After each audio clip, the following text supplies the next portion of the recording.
Hello guys, আসসালামু আলাইকুম। আজকে আমার শুক্রবারটা যেভাবে কাটছে, আজকে গোস্ত রান্না করতে করতেই আমি শেষ। আমি এখানে 3 কেজি গোস্ত নিচ্ছি, মেহমান আসবে তাই। তারপর গোস্তগুলো ভালো মতন ধুয়ে এখানে আদা বাটা, তারপর রসুন বাটা, জিরা বাটা, পরিমাণ মতো লবণ দিয়ে দিচ্ছি। এবার এখানে দেবো পেঁয়াজ কুচি, আমি আগে থেকে কুচি করে রাখছি। তারপর এখানে দিলাম কাঁচামরিচ, তারপর এখানে তেজপাতা, তারপর দারচিনি, আর এখানে দিলাম লং এলাচের একটা পেস্ট আর কি বেটে তারপর দিয়েছি আমি। তারপর এখানে দিলাম হলুদ গুঁড়ো, মরিচ গুঁড়ো, তারপর এখানে তেল দিলাম, সয়াবিন তেল যেটা বলা হয় ওইটাই দিলাম। তারপরে এটাকে ভালো মতন ম্যারিনেট করে নিলাম। ভালো মতো ম্যারিনেট করার পর আমি এখানে কিছুক্ষণ রেখে দিছিলাম অফ ক্যামেরায়।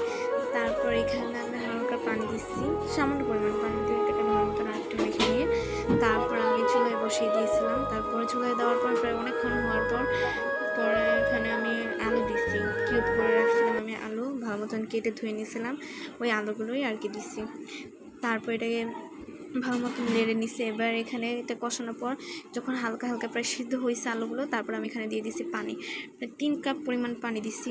তারপর এটাকে ভালো মতো নাড়াচাড়া করার পর আধা ঘন্টা আমি চুলে রাখছি। তারপর ঝোল ঝোল হয়ে গেছে। সবাই আমার পেজটাকে ফলো করবেন, পেজটাকে লাইক কমেন্ট করবেন, শেয়ার করবেন। আল্লাহ হাফেজ।